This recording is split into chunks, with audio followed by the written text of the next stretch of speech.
Hi there, and welcome to my second sort of diary entry about my experiences with HSCT in the clinic in Moscow, under the sort of guidance and support of Dr. Fedorenko and his team here. So yesterday I just posted a short video about the room, really just introducing people to the sort of room that you'd be staying at if you were here. So these videos are really intended to people who are looking to do this treatment in Moscow, to give them a sense of what to expect and what you go through. But for anyone else who happens to know me, it might be of interest as well. So yesterday, as I said, I took you through the room. And I then had an ECG that evening, so I arrived off the plane, came straight here to the room, unpacked, moseyed about, and then had an ECG. So they put a clamp on each of your shins and each of your wrists, and then put some suckers on your chest and sort of measure your heart rate, I think, and make sure you're, not dead or something. And that was all they did in that first night. And then this morning they said, look, you're gonna have loads of tests today, and I'm starting this with a Norwegian guy and his girlfriend who's out here for a week and a half until he starts the treatment proper, obviously with risks of infection and whatnot. She's going to go back to Norway, but he seems he's got relapse and remitting multiple sclerosis, and he only found out, I think, in January, and he's already here, so he's hit it really early. He's quite mobile, and there's me. There's usually up to, I think, 5 who start at once. There's only 2 of us. So I look forward to getting to know him. He seems like a decent guy, so I did my tests today, and sort of our paths crossed in doing those tests. Able to have a nice chat here and there. So the first thing I had to do was to give a couple of urine samples. That's pretty standard. And then I went for, I think it's in this order, I went for an ultrasound on my, I think I had an x-ray first on my chest and on my head. And that went well, it's just a simple x-ray. And then an ultrasound on my sort of stomach and intestine area. So I had to do a lot of breathing in and holding my breath while they did that. And that was quite a lengthy ultrasound, a bit like sort of being pregnant, except without the baby. So that was that. Then I came back and had breakfast, because you weren't allowed to eat in that period. So I had a late breakfast, then waited a few hours and had an MRI.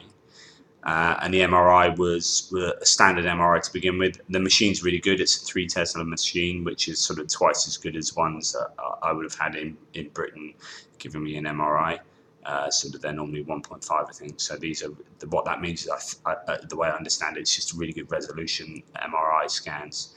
So much so that I know someone who had HSCT from the New Forest near me in Russia here, and instead of having his follow-up MRI like a year later to see if he's had any progression, he instead of having that on the NHS in Britain, he came out to Russia to have it because he wanted a really good MRI from a really good machine. So he came back out here.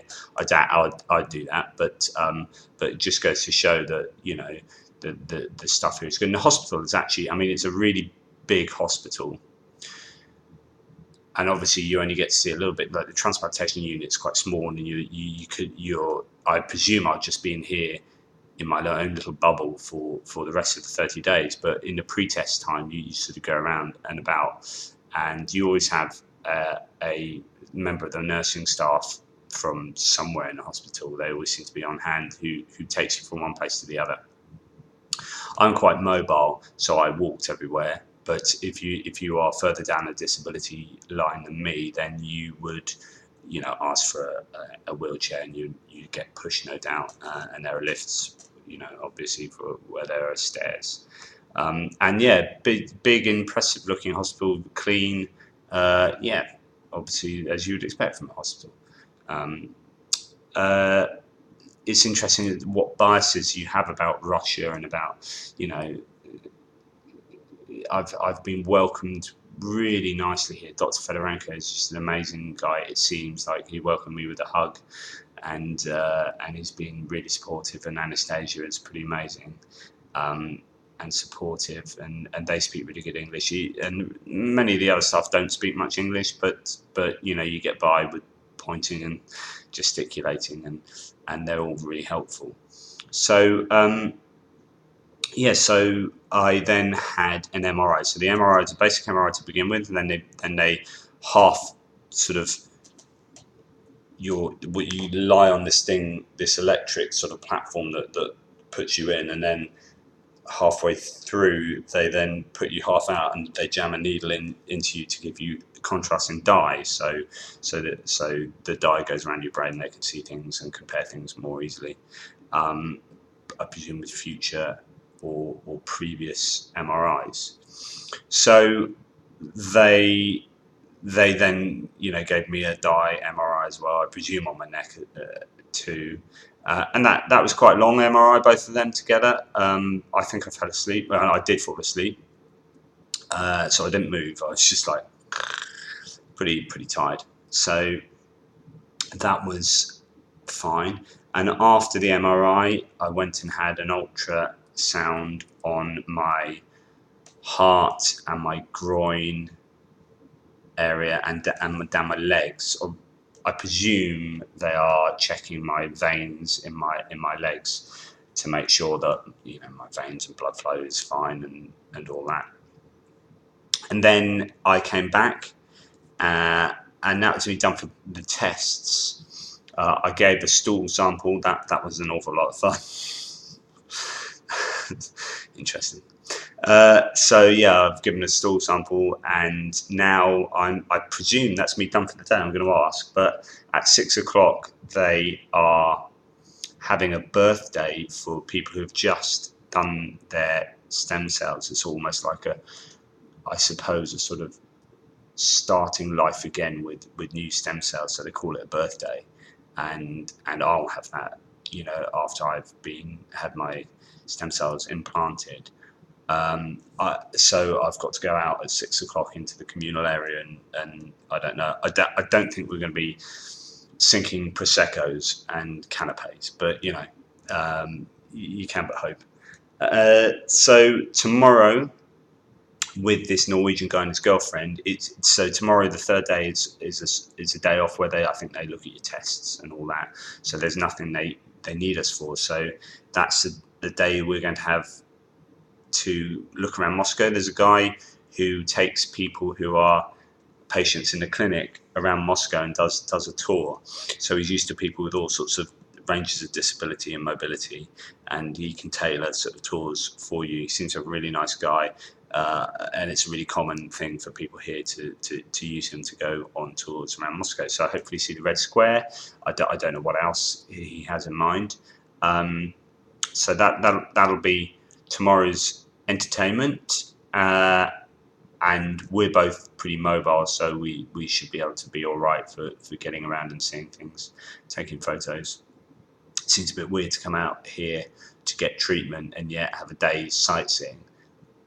I hope people don't think I'm just out here on a jolly, but to be fair, you go stir crazy if you didn't have some kind of getting out of here, and that's right at the beginning of the treatment. So there'll be another 27 days worth of not being able to get out, particularly once the stem cell stuff is happening. So, you know, it's kind of make the most of it, because I will be, I presume, looking at these four walls for a long time.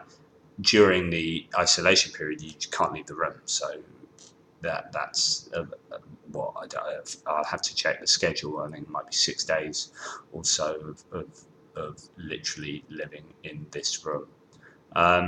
So thank goodness for Wi-Fi, right? I hope this is useful for you to give you an understanding of what goes on. I'm absolutely fine. I've got all the mod cons that I would need, and foodstuffs, and the food is fine. You know, it's not going to set the world on fire, but you'll be fed and watered. It's comfortable. There you go. If you have any questions, shoot me a question below and I'll try to answer them.